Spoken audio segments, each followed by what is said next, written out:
Bonjour à tous, ce week-end, nos affiliés s'étaient redonné rendez-vous à Bernissart pour la 5e manche des événements nationaux.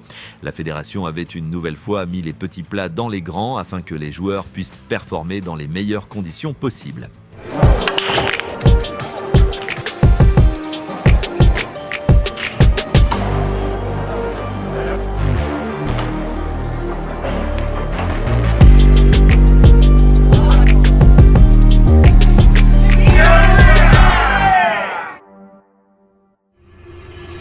Avant toute chose, la fédération tient à remercier l'ensemble de ses principaux sponsors. Leur soutien joue un rôle essentiel dans l'organisation de ces événements. Grâce à eux, les joueurs sont accueillis dans des conditions de jeu optimales. Merci à eux pour leur précieux soutien. Durant 3 jours, les joueurs se sont affrontés dans les différentes catégories. À défaut de pouvoir tous soulever la coupe, chacun avait un objectif clair, passer un maximum de tours en qualification afin d'engranger de précieux points au classement. Nous en sommes déjà au 5e événement de la saison et les classements commencent sérieusement à se dessiner pour celles et ceux qui peuvent encore viser le podium, voire le titre. Il était essentiel de ne pas laisser filer de points lors de ce rendez-vous. En parallèle des rencontres de compétition Ultimate, les joueurs ont également poursuivi leur match de qualification du Belgian Breakers. Ce championnat a un objectif clair, déterminer quels joueurs auront l'honneur de participer à la prochaine Coupe d'Europe afin de défendre les couleurs de la Belgique.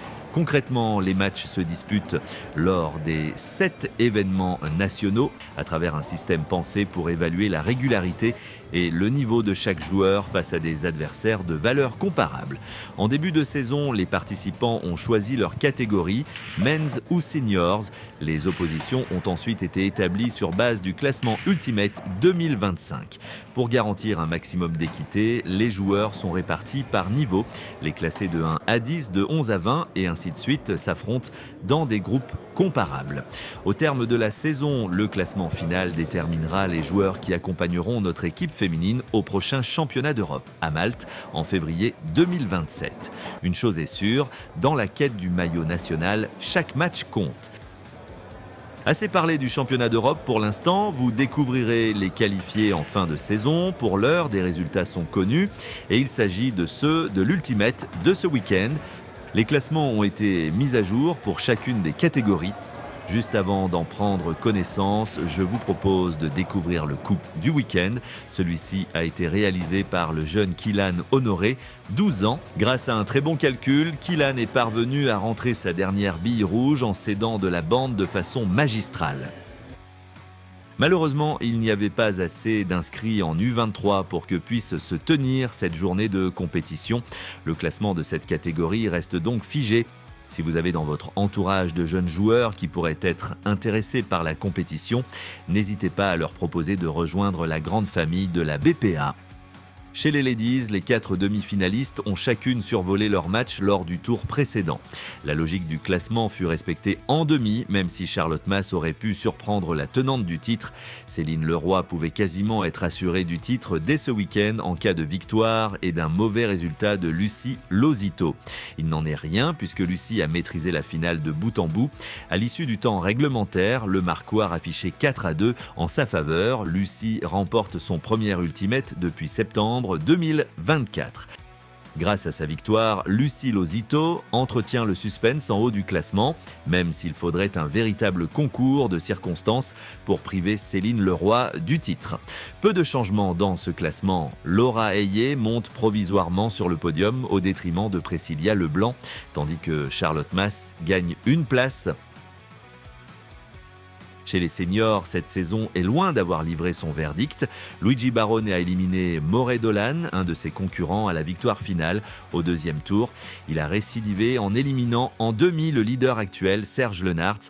En finale, Luigi était opposé à Steve Lixon, qui s'était défait de Michel Hierassi en demi. Steve n'a pas pu empêcher son adversaire d'engranger une 2e victoire de rang. Grâce à cette victoire, Luigi Barone intègre officiellement le podium. Il lui reste 2 manches pour tenter d'aller déloger Serge Lenard de la première place. Steve Lixon et Michel Hierassi intègrent le top 10 grâce à leur belle performance ce week-end. Dans le Challenger, 60 joueurs ont pris part à la compétition.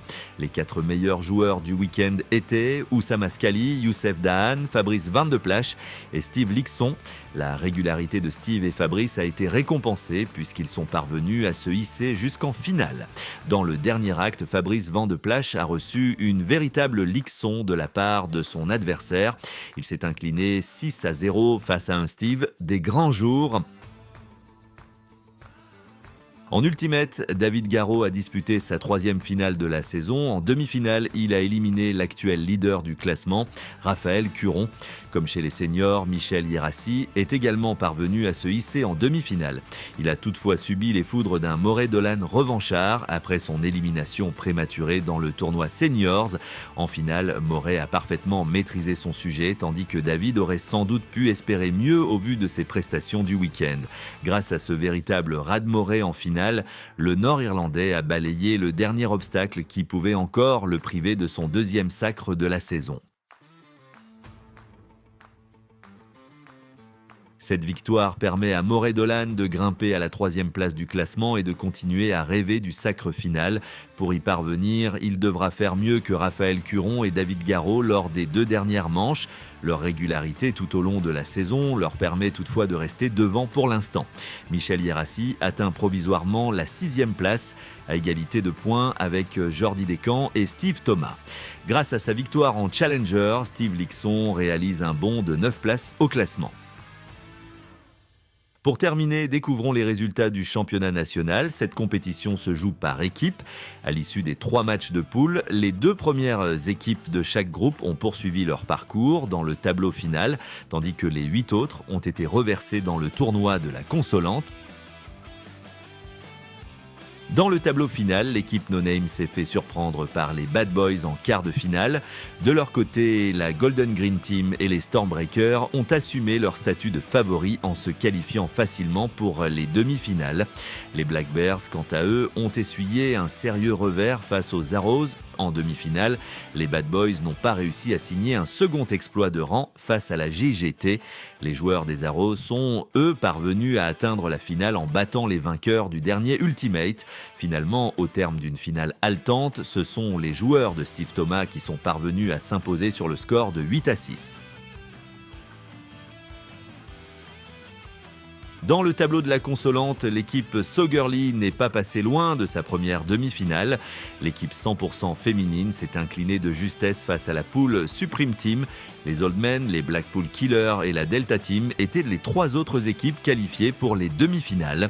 Celles-ci ont donné lieu à des rencontres très serrées et ce sont finalement les équipes emmenées par Éric Virentin et Jeff Durieux qui ont décroché leur place pour la finale. La Delta Team n'a pas tremblé au moment de conclure puisqu'elle s'est aisément imposée sur le score de 8-2. Pas de gros changements au classement général, si ce n'est le bond de 3 places réalisé par les Outsiders qui s'emparent de la 10e place. Dans le haut du tableau, cette journée marque la fin des espoirs de sacre pour la No Name. Seuls les Stormbreakers peuvent encore espérer priver la GGT du titre. La tâche s'annonce néanmoins compliquée puisque la Golden Green Team creuse un peu plus son avance grâce à sa victoire ce week-end. En cas de bons résultats lors du prochain événement, l'équipe de Steve Thomas pourrait presque s'assurer le gain de cette saison 2026. La 6e et avant-dernière manche de cette saison se déroulera dans un mois, les 19, 20 et 21 juin, à la salle Edgar Eastman à Carignan. Plusieurs verdicts pourraient tomber lors de cet événement. À bientôt.